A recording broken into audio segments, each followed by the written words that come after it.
Joining me today, I've got Jeremy Harbour. Jeremy runs the Harbour Club and has become known for the guy who teaches business owners how to acquire businesses with no cash up front. It's a different style to what we're normally talking to on this podcast, but we need to learn about all different styles. So welcome, Jeremy. Hi, how you doing? Yeah, great, thanks. Hey, look, it's a different approach. Why don't you tell us and give the listeners a bit of a heads up about your background and how you got started, and we'll jump in from there. Yeah, absolutely. So look, I come from an entrepreneur's background. So I think a lot of people in M&A come through, either an MBA or through, corporate finance or business broking or, one of these investment banking or something like that. I come at this from an entrepreneur. So I started businesses and built them, from scratch, learning about sales and marketing, learning about how you manage teams, dealing with all the crap that business owners have to deal with, basically the blood, the sweat and the years they have to pour into building their businesses. So I think that helped me a lot in terms of empathizing with other business owners, because I think when you're doing deals with owner-managed businesses, it really helps if you can create empathy and create rapport with them so that they understand, that you're coming from the right place and that, that this is a potential sort of win-win. Just in terms of how deals came about for me, I had a telecoms company in the 1990s, and telecoms was just very acquisitive. Everyone was buying everybody else, and so that was my first exposure to it. Really, was sitting on the other side of the table from a bunch of people trying to buy my business, and the thing I realized is that none of them really had any money. They were all pitching deals that were kind of jam tomorrow, and I just figured, shit, I don't have any money either. Maybe I should be on the other side of the table. And that was what I did. I just went and started pitching telecoms companies, and I found a 13-year-old company that had about 1,000 customers. We were probably connecting about 1,000 customers a year. So, this represented a year's worth of sales. I was able to put a deal together. I didn't have any money, so it had to be a no money down deal. I think I had a choice of paying my staff on my credit card, didn't have this big pot of extra cash. So just structured a deal where I didn't pay anything up front, got the customers on day one, and yeah, grew by a year's worth of sales in an afternoon. And that just opened my eyes to this. It was like I lifted the curtain up and there's this whole new world behind it that I never knew existed. And so yeah, that was really my kind of first foray into M&A. If you can't beat them, join them. Exactly. So you acquired the company, and you structured the deal from your side with no money down. What did it look like for the founders of the telecoms business? Yeah, so the business was 13 years old. The building it was in was about to be demolished. So from their perspective, they were going to have to invest about £70,000 moving the business to another location. The business has made £13,000 of profit in the previous year, net profit. It was a retail outlet, so the guy had to work Saturdays and long hours during the week. And he also had a side hustle, which was doing property development, which he was making far more money out of, but could probably make even more money if he could dedicate more time to it. And actually, I mean, logically, if you just look at that, that business had given him a reasonable income in the early years when mobile phones were booming and he was making really good money. But in the more recent years, it tailed off, and that was why it was only making this 13 grand a year. Logically, he should have locked the door 2 years ago and just walked away from the thing and focused on the property development, because he would have made far more money. But people have this strange attachment to the time they've invested in something, So once you're 10 years in, you can't just walk away from it. You feel like you have to do something with it. And, I often use the expression, when the horse is dead, it's time to get off, It's like, you can't just keep doing this and wasting your life. But anyway, he wanted to see something out of it. And so basically, we just did a deal that gave him £15,000, which is a little bit more than a year's income, but it would be paid over time as we migrated his customers over, and he could go off and focus on his property development right away. And I think he felt there was better deals out there. He felt somebody else should be able to pay him more than that for the 1,000 customers and the 13 years. But basically what happened was, he ran out of time. He was running around looking for somebody to try and buy it. He was advertising it. He had it on with a broker. He was doing all these things. And yeah, I literally completed the deal on the day the bulldozers were outside about to knock the building down. I mean, it was literally, the day that he had to be out. Yeah, I had that. I mean, I think if I didn't have that ticking time bomb, I wouldn't have closed the deal because I was too young and too naive to do it. I needed that kind of pressure. Yeah. So looking back, you're really doing him a favor because, it was what, 13 grand profit for him a year. He was doing much better things. He wasn't taking it anywhere. But it's you open a strange conversation there, because business owners have this often distorted, unrealistic view of what their business is worth. And perpetuated by brokers, mind you. So, they pick up a copy of the Sunday Times, they see the advert in there with all the businesses for sale, and they go, oh, here's a printing company that does 1.2 million a year revenue for sale for 3 million. That means my printing company must be worth 9 million.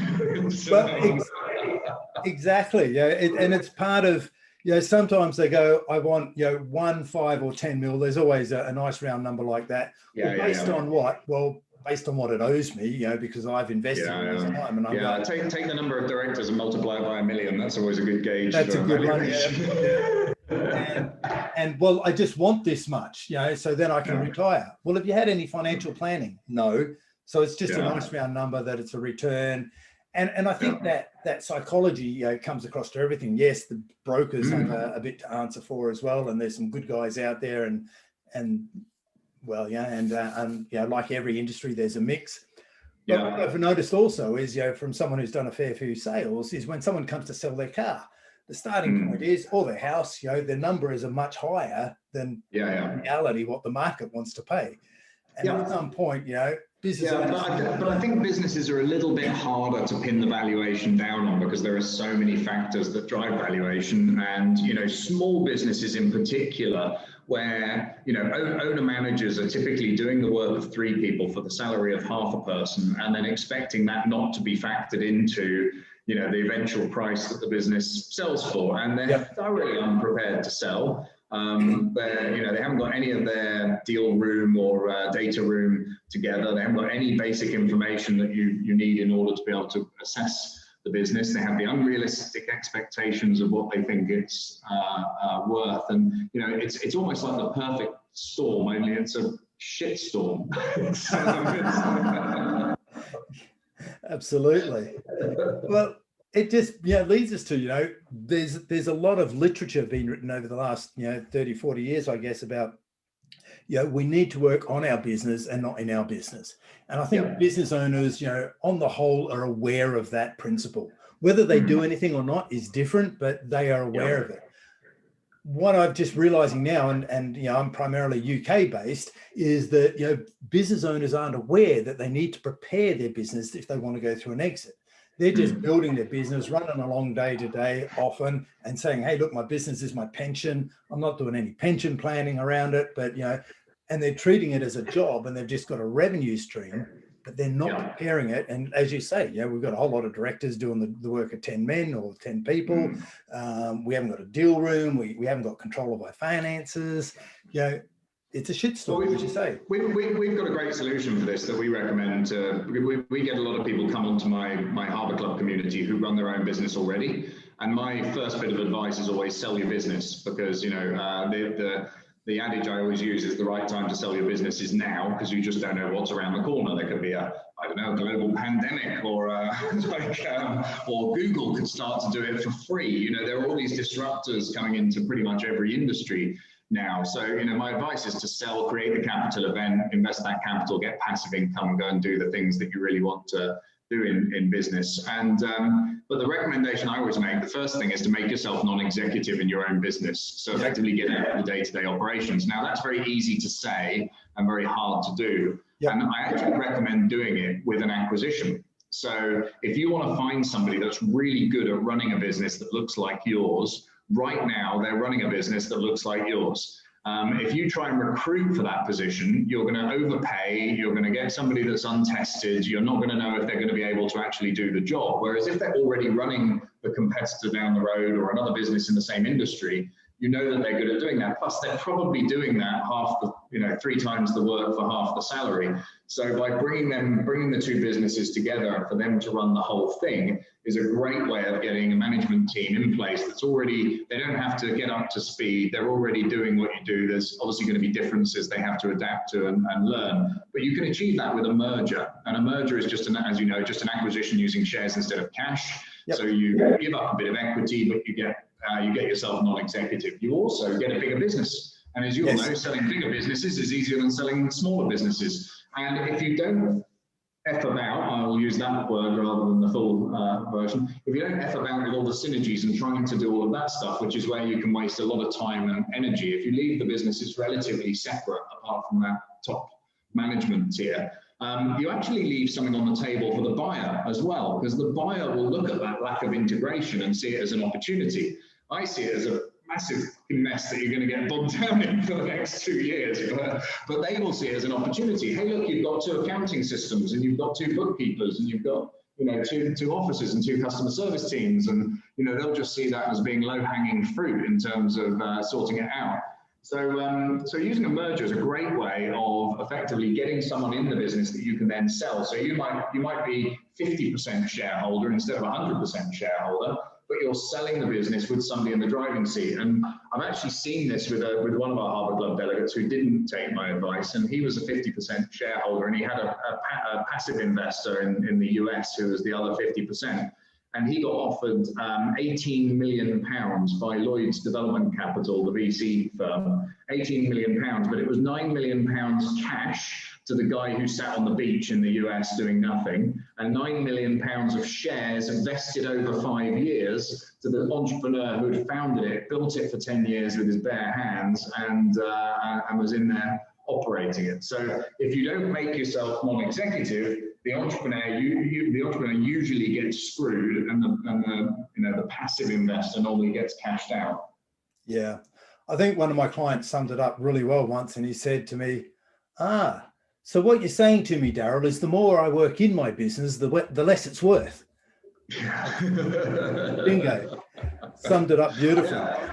Very simple. Yeah. Exactly. Keeping it simple is my style. So, and so, yeah, non-executive, get them out of the business, and get a couple of mergers. Great idea, because I think, well, one of the big reasons we see that business owners want to get out of their business is that they're just stressed. They're working 4 jobs in the one, as you mentioned, and they're not getting a proper rate of pay, and they're just stressed and frustrated. And what's it's funny when you start a business. Whatever you think the reasons for starting the business, you're normally solving a problem or, seeing an opportunity. But on some level, you start it because you want freedom. You want financial freedom and you want time freedom. And then you start this business and it takes away all your freaking time and all your money and becomes a prison. And then 2 decades later, you look back and go, shit, I'm still doing this. And I hate my business. Is where they end up, and they're the ones that just want to give it away, and sometimes they're the ones who are stuck in the detail, as you say, who are picking up the low-hanging fruit, whereas someone else needs to get that their career board, and we need to find a new job for them, and that is non-executive, as you say, where they can work on deals and strategies and the things that will flow through and add value to the business from an asset perspective rather than from an income perspective. Yeah, absolutely. That non-executive role, once you've done that merger, is joint ventures, mergers, acquisitions, and exits. That should be the day job. Every conversation you're having, every meeting you have should be on those 4 topics and not really anything else. Yeah, absolutely. And and one of the things that I add in there is the culture of a business is always the reflection of the owners. So whatever your style, the businesses, it's just replicated through the business. So I go, just be aware that you're like the sun in the solar system of that business. Whatever you radiate out is what inspires people and what they pick up and run with. They'll run to your lowest standard you set. Yeah. So good advice. Yeah, so it seems that we're not too far away after all. We've got a whole lot of similar strategies.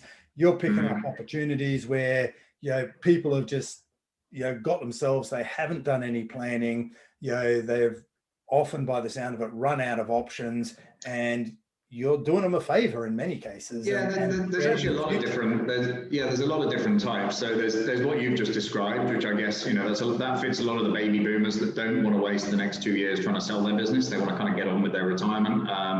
You've got distressed companies where perhaps they've got themselves into a bit of a pickle financially or administratively that they need to resolve. And then the other end of the spectrum, which is actually where I do most of my deals, is actually business owners who don't want to leave their business. They love their business. They want to grow it, but they feel frustrated. They're hitting that glass ceiling. And so this is probably where I do most of the last 23 deals, 23 of them have been this type of business. So typically companies doing somewhere between 1 million and 10 million of annual profit. They're typically a couple of decades or more old. The average age of the last 23 deals I did has been over 20 years in establishment. And basically, they feel like they've solved all the startup problems. They've kind of got over all of those hurdles. They want to scale, but if they borrow money from the bank, they have to bet their house. And they've got to that time in life where you have to stop putting everything on black and spinning the wheel. That's not going to work forever. They can't get VCs involved because they're not selling marijuana or blockchain, or they don't have some Flappy Birds app.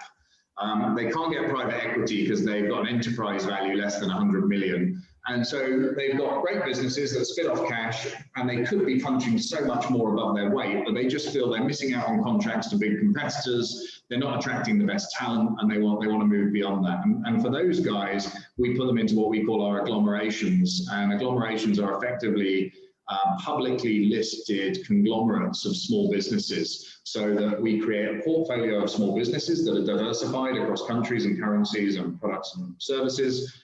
We have the liquidity of being a fully reporting public company, so they can take a bit of money off the table. They have the scale, so it's a multinational public company. They go pitch for bigger contracts, win better contracts. They can attract better talent to come and join them, and it can also be a really good transition perhaps between an older management and a younger management. So we've had a few generational businesses come in where the younger team's been running it for the last 10 years, but they've never handed over from an equity perspective. And this gives a great way of, by creating liquid stock effectively in a public company, you're able to partition that off and say, okay, this bit's for the founder and this bit goes to the young management team so that they can be incentivized to take it forwards. And so there's lots of circumstances where that works. I mean, if you look on Bloomberg, yesterday we just announced a sausage factory in Colorado, literally a sausage factory, not a euphemism for something else. A sausage factory in Colorado that just joined us.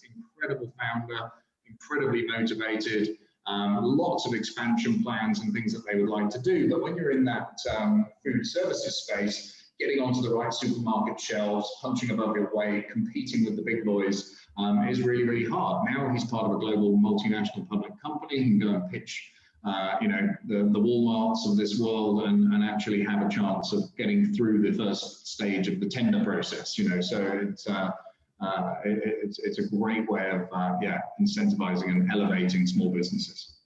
Yeah, look, it's an interesting point because there's a lot of I guess knowledge, awareness out there, or maybe not a lot of awareness out there, that you need a certain skill set, an entrepreneurial flair to get a business up and running and get it to a certain size. But that leadership, that style is not the style that you need to take it from there up to an established scalable business. Yeah, absolutely. Entrepreneurs are great at change, and staff and customers not big fans of change. So the entrepreneur is great in that phase where you have to pivot quickly, you have to change stuff, you have to adapt, and then once you've got it to a certain size, and it's smaller than people think, I think as well. It's that kind of 1 to 3 million of revenue is kind of where you need to stop entrepreneuring and transition. I mean, you must have seen that a lot from the kind of coaching days. The glass ceiling everyone bumps up against. Yeah, and I would have said it's even lower than that because what I see is in the UK it's about £1 million threshold. And why £1 million? Because that's about 10 people. And an entrepreneur can manage and lead and know exactly what's going on with 10 people. To grow sustainably above that, and grow and keep growing as opposed to growing and bouncing back, they need to change their management structure. They need to introduce a management and create a management structure. which is foreign to entrepreneurs. You know, they want to be involved Yeah. in everything and call the shots, which is great when they need to be quick to react. But, you know, to go beyond that, you need to systemize, you need to standardize, you need to be consistent, predictable, reliable, which is, I guess, in one sense, a more boring management team.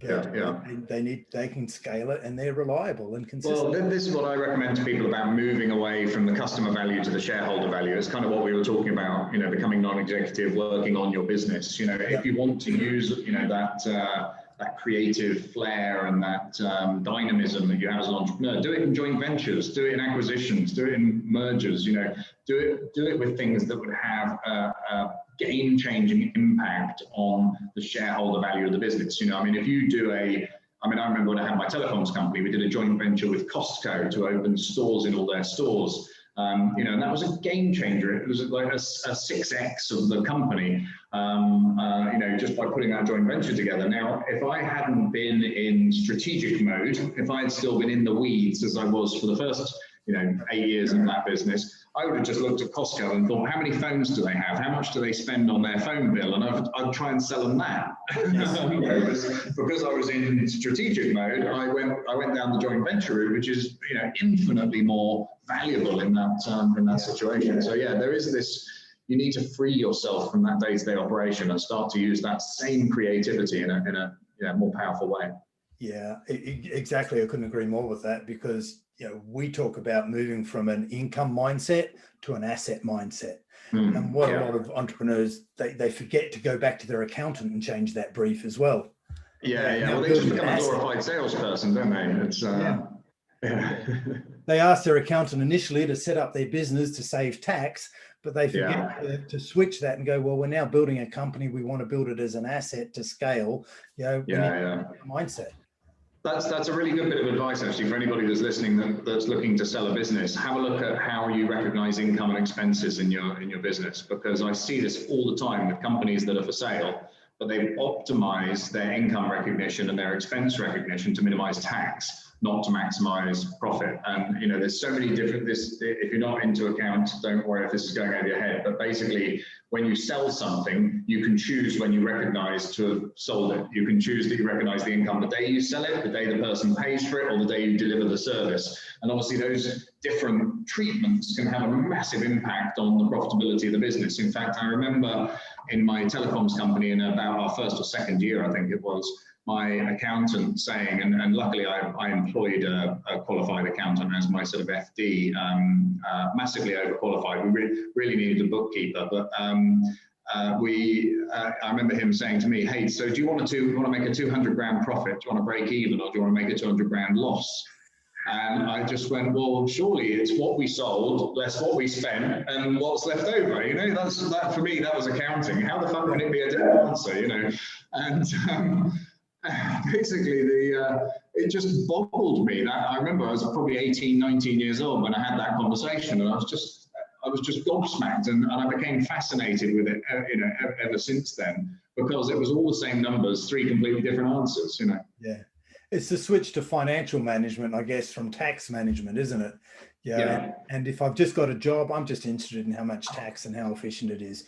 If I'm thinking of the business as an asset, I'm thinking long term. I'm thinking, you know, what's the growth? Because I can save 5 grand now, or I can turn it into an asset, and it pays back 5 times that, or 6 times, or 10 times even, if I get my timing right and my planning right, and everything is predictable. Alrighty, so Jeremy, look, you've done a stack of transactions, with a number of people globally. Well, have you got any top tips that you'd share with business owners who are just starting to think about this now and thinking about their exit approach? What tips can you give them as someone who's been there just a couple of times? Yeah, so look, I think the key things would be to, as we've already discussed, make yourself non-executive in the business. The next thing I'd probably do is just go online and Google due diligence questionnaire, and download a due diligence questionnaire to get a feel of the sort of things you're going to be asked to produce in a due diligence process, and set up a little data room. Now, everyone says data room and they think you have to download all those expensive software solutions that are out there, but Dropbox or Google Docs, whatever you use at the moment to share documents will be fine. That due diligence questionnaire might have, you know, say 20 or 30 different sections in it. Make each section a folder in a Dropbox and fill it up with all of that information, and maintain that, manage that on a monthly basis, because it's really useful to have that stuff up together. I would then have a conversation with your accountant about optimizing your accounts for sale, and obviously go back as far as you can pre the last filed accounts that you filed, for changing accounting treatments and things like that. So recognize intellectual property, don't expense it, so you bring it, you know, capitalize it on the balance sheet. Make sure that you're recognizing income and expenses in the most profit optimizing way that you can. You know, just have a really good go through the kind of financial engineering on the balance sheet to make sure you're optimized for a sale.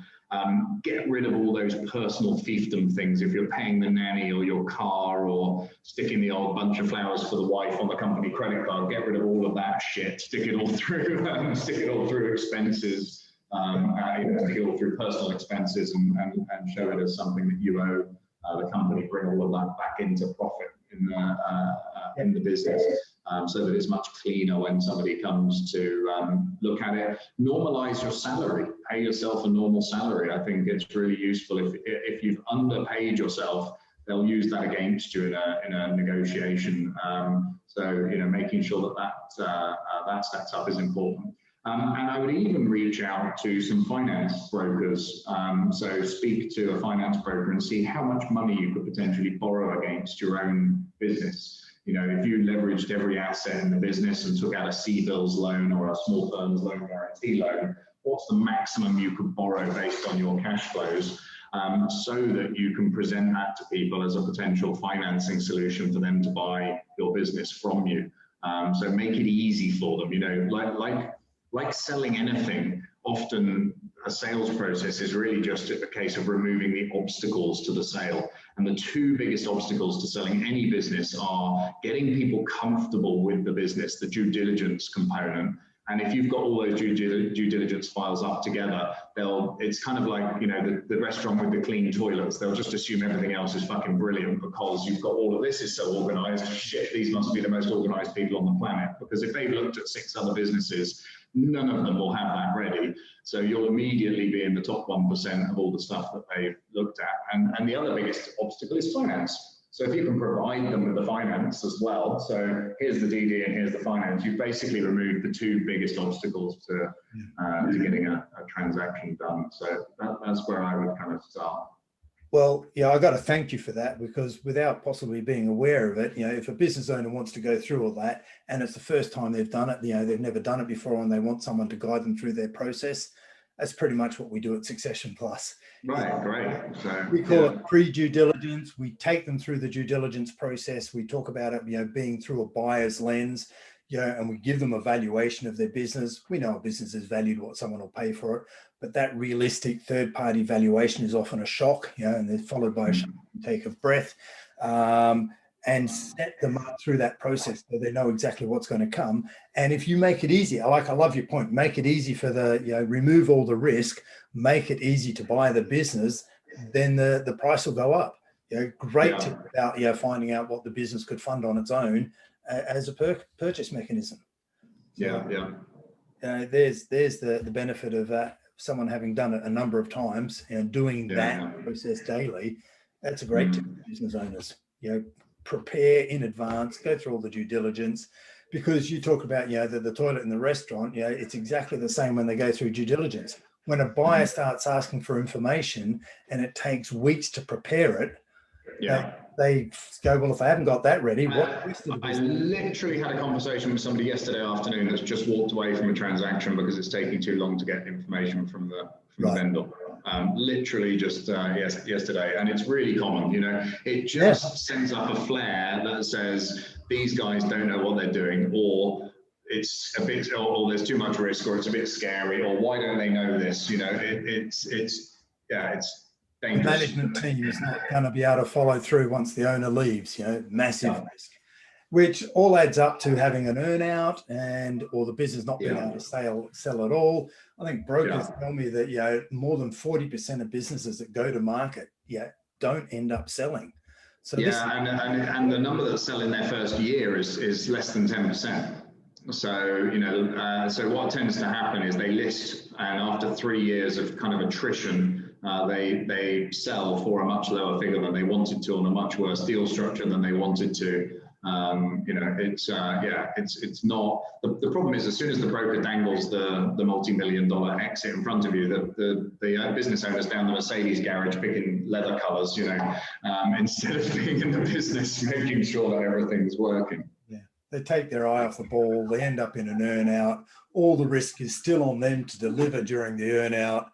6 months into a 3-year earn-out, they go, I'm out of here, I can't take this anymore. End up with a really lousy, they leave a lot of cash on the table. Yeah, that's totally agree. Yeah, and I mean, look, shameless plug for my book, but I did write a book called Go Do Deals, where we talk about some clever stuff around using loan companies for exits and stuff like that. So if anybody is genuinely interested in the topic, I mean, obviously getting you guys on board to support them through the whole process is a hugely valuable idea. But yeah, also, just learn as much as you can about the subject. You can never be too informed. I think it's a really important point. We're learning, and we know that we need to work on the business, but we've also got to learn what we need to do to prepare for exit.